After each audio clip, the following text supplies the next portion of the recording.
मैं 5 भाइयों की इकलौती बहन थी और अपने माता पिता की आंखों का तारा थी।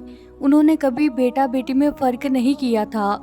मेरे पिताजी थोड़े कठोर व्यवहार के जरूर थे, मगर इसके बावजूद मैं उनकी आंखों का तारा थी। मुझे मेरी मौसी का बेटा बहुत पसंद था।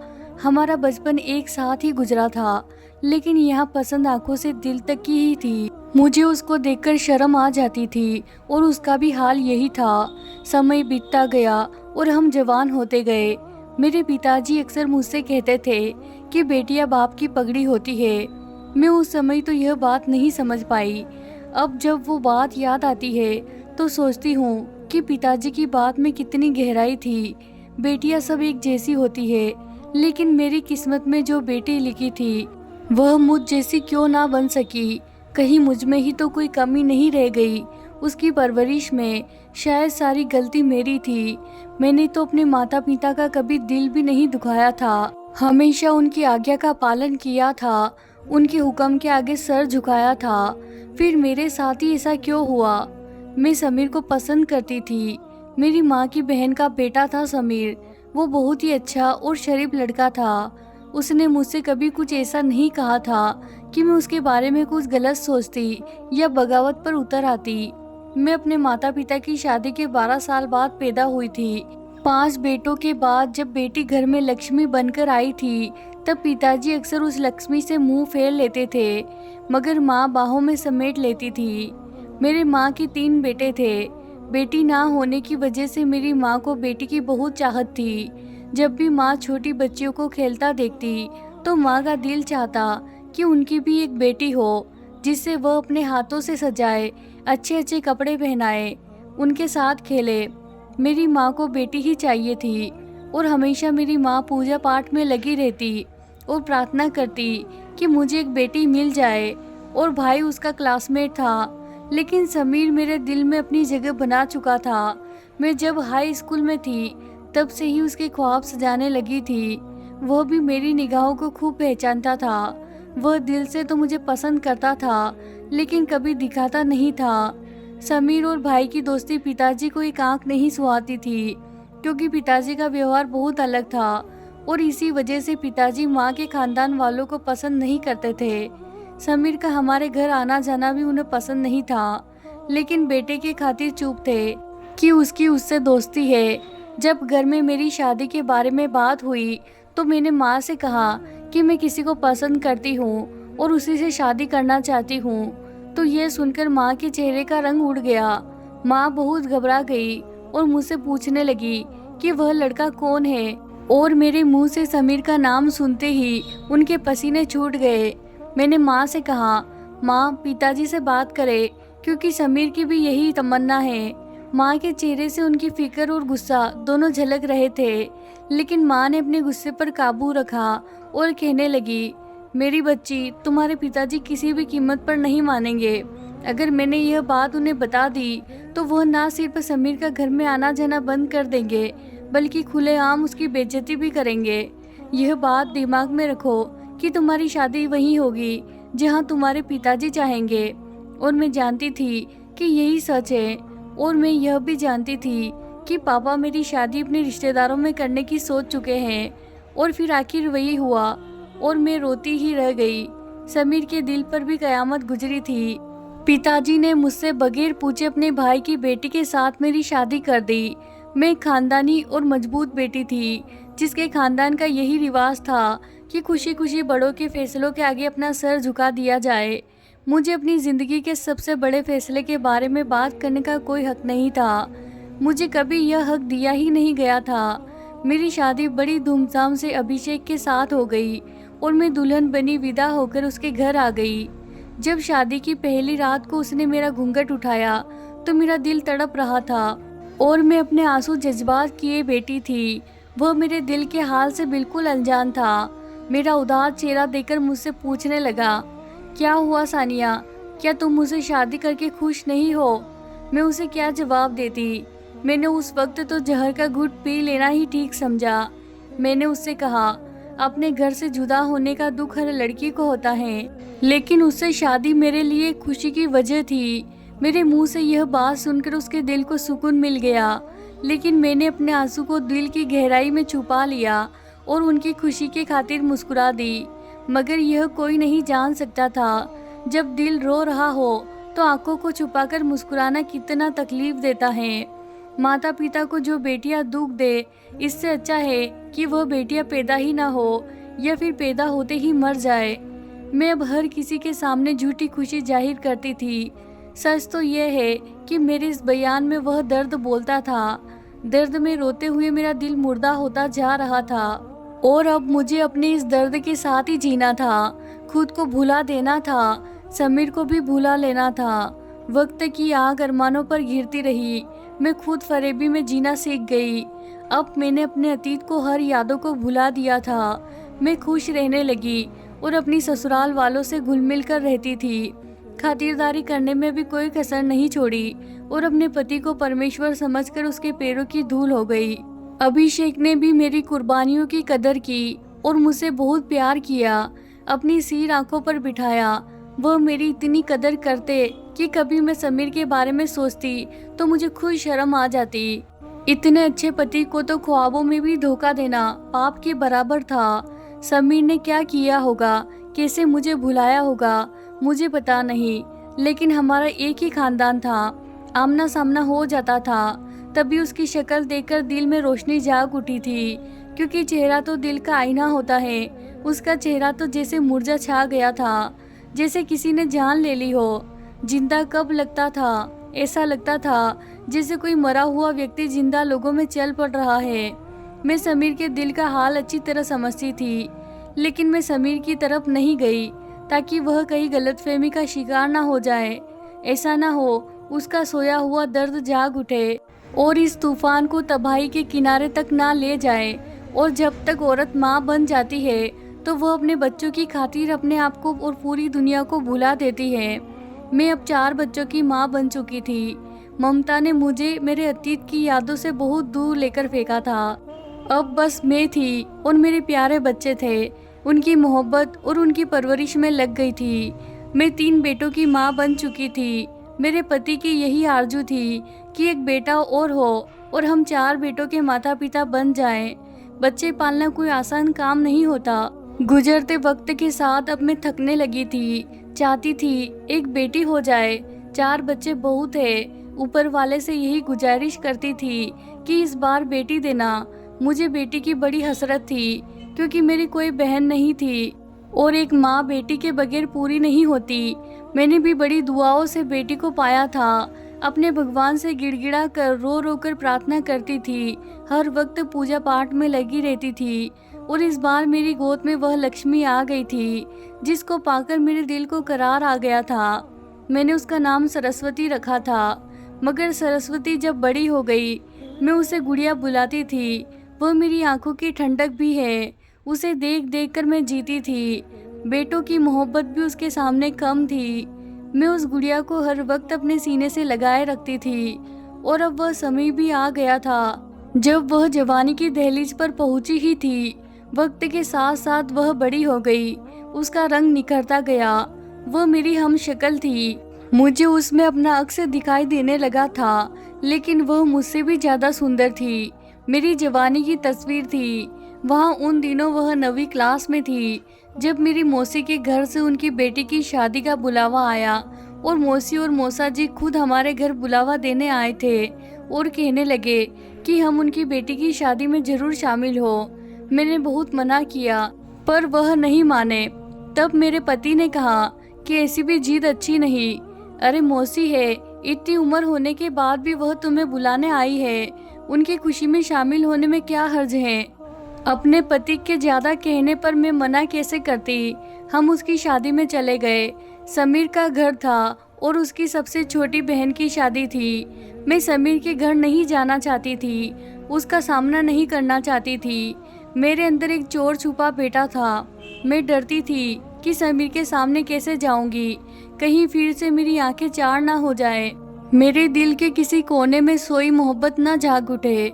कुछ लोग अपनी मोहब्बत को एक किस्सा समझकर भुला देते हैं, लेकिन कुछ के दिल में पत्थर पर लकीर बन जाती हैं, जिसको मिटाना किसी की बस की बात नहीं होती। मेरा दिल पत्थर का हो चुका था, लेकिन लकीर मिटाने के लिए शायद बहुत जन्म लग जाते हैं। शादी वाले दिन मैं ऐसे जगह बैठी जहाँ से वह मुझे दिखाई ना दे। मेरा दिल बहुत घबरा रहा था। मैं समीर से बच रही थी, तभी मुझे उसकी एक झलक नजर आई। वह बहाने बहाने से आंगन में आता जाता रहता था। उसकी आंखें मुझे ही ढूंढ रही थी। अचानक वहाँ मेरे सामने आकर बैठ गया। कहने लगा, नमस्ते। कहने में तो कोई हर्ज नहीं। मैं जवाब देने ही वाली थी कि वह मेरी बेटी आकर बैठ गई और पूछने लगी, माँ यह अंकल कौन है? इस पर मैंने उसे बताया कि यह आपके मामू है और इसका नाम समीर है। उसने समीर को नमस्ते किया और फिर उठकर चली गई। जहाँ उसकी उम्र के और बच्चे खेल रहे थे और समीर तो जाने का नाम ही नहीं ले रहा था। मैं घबराने लगी और कहा कि समीर अब तुम चले जाओ, यहाँ क्यों बैठे हो? तो यह सुनकर समीर मुझसे कहने लगा कि 8 साल बाद तुम्हें देखा है, कितना इंतजार किया है तुम्हारी झलक देखने का, और अभी तुम जाने का कह रही हो। उसके मुंह से यह बात सुनकर मेरा दिल जोर जोर धड़कने लगा। मैं कांप गई और बोली कि समीर ऐसी बातें ना करो, भुला दो वह अतीत जो अंधेरे में गुम हो चुका है। तो समीर कहने लगा, वह कभी गुम नहीं हुआ था। मैंने उस समय को आज भी अपने सीने से लगा रखा है। जानती हो इतने साल मैंने कैसे काटे हैं। मर सा गया हूँ, जी जी कर मरता रहता हूँ। मुझे गौर से देखो, अब मैं क्या तुमको जिंदा नजर आ रहा हूँ? यह सुनकर मैंने समीर से कहा कि पुरानी बातें भूल जाओ, हम जैसे हैं जहाँ हैं भगवान की मर्जी से हैं, हम ऐसे ही ठीक हैं। तो समीर कहने लगा, मगर मैं तो ठीक नहीं हूँ। देखो मैंने अभी तक तुम्हारी खातिर शादी नहीं की, अगर ठीक होता तो घर ना बसा लेता। उसकी बातों से मैंने सोचा कि मैं ही उठ जाती हूँ यहाँ से। अगर किसी ने बातें सुन ली तो मेरी दुनिया में तो भूकंप आ जाएगा। मैं वहाँ से उठकर आंगन में बढ़ गई। सभी शादी की तैयारियों में खोए हुए थे। कुछ समझ में नहीं आ रहा था किधर जाकर बैठूं, तो मैं छत पर चली गई। सोचा कि थोड़ी देर छत पर जाकर सांस ले लेती हूँ। जब समीर घर से बाहर चला जाएगा तो नीचे चली आऊंगी। मुझे नहीं पता था कि मेरी बेटी ने मुझे छत पर जाते हुए देख लिया है। वह अपने काम में व्यस्त थी, मेरे पीछे नहीं आई, लेकिन समीर ने मेरा पीछा किया। उसने मुझे छत पर जाते हुए देख लिया था। थोड़ी देर बाद वह भी छत पर आ गया। उसने कहा, शुक्र है तुम यहाँ पर आ गई हो। थोड़ी देर ही सही, हम एक दूसरे से खुलकर बात तो कर लेंगे। यहाँ हमें कोई देखेगा भी नहीं और तुम्हें डर भी नहीं होगा।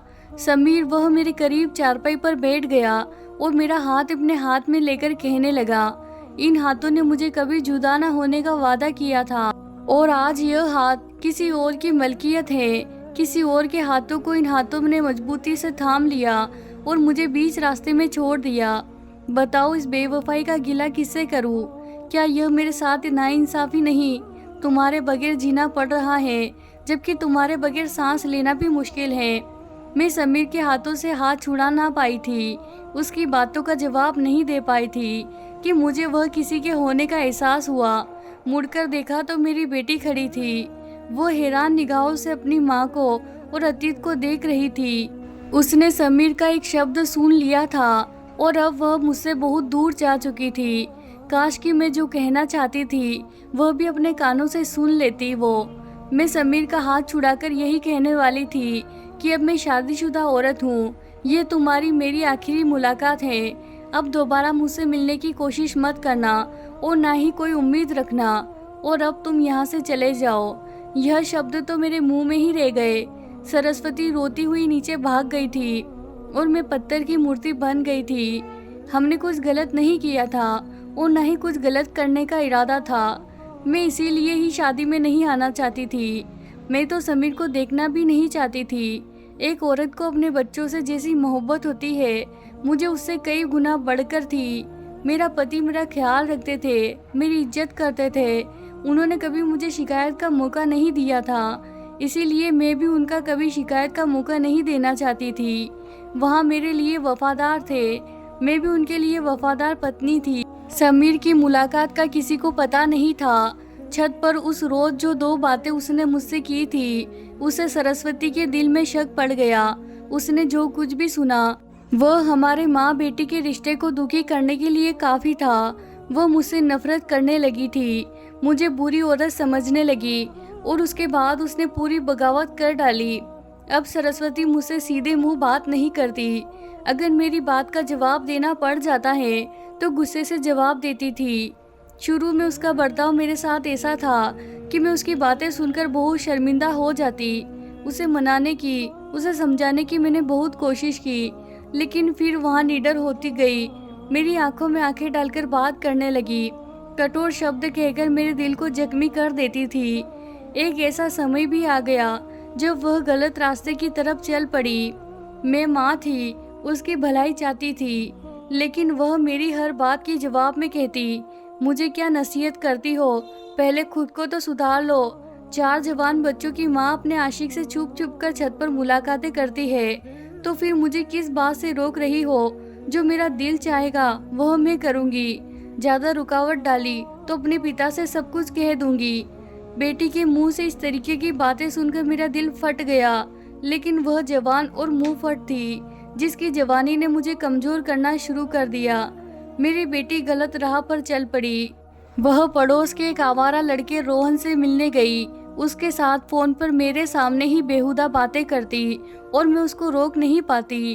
अगर मैं उसे रोकती तो वह मुझे आंखों को निकाल कर दिखाती और कहती कि मेरी जो मर्जी मैं वही करूंगी, तुम मुझे रोक नहीं सकती। अगर रोकने की कोशिश भी की तो मैं पिताजी को सब कुछ बता दूंगी। तुम्हारा समीर के साथ क्या रिश्ता है, फिर पूछूंगी कैसा गलत है किसी पर रोक टोक करना। मेरे पास उसकी बातों का कोई जवाब नहीं था। प्यार से समझाना चाहा तो उसने मुझे ही ढकेल कर पीछे कर दिया। गुस्सा दिखाया तो उसने मुझे ही डराया धमकाया। मैं किसी भी तरह उसे समझा नहीं सकी और हर बार वह यही कहती कि पिताजी को और तुम्हारे तीनों बेटों को तुम्हारे अतीत की कहानी सुना दूंगी। पिताजी और भाई सब तुमसे नफरत करेंगे। मैं तो उसकी बात सुनकर हैरान थी। यही सोचती यह सब कैसे हो गया, और यह वही सरस्वती है जो इज्जत से पुकारते हैं। कोई सवाल नहीं करती थी, मुझसे मोहब्बत करती थी, और आज क्या से क्या हो गई। मेरी बेटी ने मुझसे नफरत से धुतकार दिया, खुद मुझे मेरी नज़रों में 2 कौड़ी का कर दिया, जबकि मैंने शादी से पहले सिर्फ समीर को पसंद किया था। मेरा उसके साथ किसी तरह का कोई रिश्ता नहीं था। शादी के बाद तो उस दिन के सिवा कभी बात भी नहीं की थी। ऊपर वाले की मर्जी थी कि मेरी जिल्लत मेरी बेटी के हाथों लिखी थी। उसने मुझे खूब ब्लैकमेल किया और मैं उससे ब्लैकमेल होती रही। वह मुंह फट थी, इसीलिए मुझे यही डर था कि कहीं वह अपने बाप और भाइयों से कुछ कह ना दे। काश मैं हिम्मत करके अपनी बच्ची को गलत रास्ते पर चलने से रोक पाती, लेकिन ऐसा ना हो सका। वह रात को दीवार कूदकर पड़ोसी रोहन के घर चली जाती। दोनों छत पर साथ रहते थे। सरस्वती ने इंतकाम की आग में अपना बहुत बड़ा नुकसान कर लिया कि हम रुसवाई के दरवाजे पर आ खड़े हुए। हमारी इज्जत, नाम और सभी कुछ दांव पर लगा था। रोहन ने मेरी बेटी की इज्जत को तार तार कर दिया। रोहन तो घर से भाग गया और मैं सरस्वती को लेकर हॉस्पिटल पहुंच गई। डॉक्टरों से विनती की कि मेरे खानदान की इज्जत को शादी से पहले मां बन जाने की बेइज्जती से बचा दे, मगर उस सरस्वती को भारी कीमत चुकानी पड़ी, जिससे वह मरते मरते बची। इतने बड़े तजुर्बे के बाद उसे अक्ल आ गई। उसने तो खुद उसके पांव पर कुल्हाड़ी मारी। उसने मेरे साथ बुरा करने की वजह से खुद अपने साथ बुरा किया। मुझसे बदला नहीं लिया तो बदले की आग में खुद को ही सौंप दिया। इस घटना के 1 साल बाद मेरे पति ने सरस्वती की शादी कर दी थी और वह राज राज ही रहा। भगवान को इज्जत बचानी थी तो बचा लिया था। उसे बहुत अच्छा पति मिला, अच्छे ससुराल वाले मिले, मगर औलाद की खुशी नहीं मिली। इसमें कुछ ऐसा गलत हो गया कि उसे फिर माँ बनने की खुशी नहीं मिली और ससुराल वालों ने 10 साल तक इंतजार किया। आखिर मेरे दामाद ने मेरे पाँव पर हाथ रखकर दूसरी शादी की इजाज़त मांगी तो सरस्वती ने कहा, माँ इजाज़त दे दीजिए, मैं आपसे नाराज़ नहीं हूँ। मैं तो बदनसीब हूँ, चाहती हूँ कि इन्हें बच्चे की खुशी मिल जाए। इनकी खुशी में ही मेरी खुशी है। सरस्वती के पति ने दूसरी शादी कर ली और दूसरी बीवी से बच्चा हो गया। आज सरस्वती पछताती है और वह समझदार हो गई है। कहती है, माँ मुझे माफ़ कर दो, उस समय मुझ में अक्ल की कमी थी। आपका मैंने बहुत दिल दुखाया, इसीलिए मैं औलाद से रह गई और अपनी बेटी मांगी थी कि वो आपकी ज़िंदगी में खुशियाँ देगी, लेकिन आपको राहत देने के बजाय तकलीफ का सामान बन गई हूँ। वह जब आती है तो रो रो कर गले लग कर जाती है और मैं हर बार कहती हूँ कि मेरी बच्ची, मैंने दिल से तुझे माफ़ कर दिया। उसे यकीन नहीं आता। उसका एक ही जवाब होता है कि अगर आपने दिल से माफ़ कर दिया तो मुझे अभी तक सुकून क्यों नहीं मिला है। जिस दिन दिल से सुकून मिल जाएगा यही समझूंगी कि आपने मुझे माफ़ कर दिया है। मैं ऊपर वाले से यही प्रार्थना करती हूँ, हे भगवान, मेरी बच्ची ने मेरा दिल दुखाया था, तू तो बहुत बड़ा है, उसे भी माफ़ कर दे ताकि उसके दिल को सुकून आ जाए। जब तक वह सुकून से ना रहेगी मैं भी बेसुकून ही रहूँगी। औलाद की खुशी ही माँ बाप का सुकून होता है। ऊपर वाला करे मेरी बच्ची को उम्र भर का चैन, सुकून और सुख मिल जाए, तभी मैं सुकून से मर पाऊंगी। तभी एक दिन भगवान ने मेरी प्रार्थना फिर सुन ली। सरस्वती के पिताजी से अपनी बेटी को तकलीफ में देखा नहीं जा रहा था, इसीलिए मेरे पति सरस्वती को इसके ससुराल से घर वापस ले आए और अपनी बेटी से कहने लगे कि अपनी ज़िंदगी की नई शुरुआत करो, अपनी ज़िंदगी की नई शुरुआत करो, अपनी पढ़ाई पूरी करो।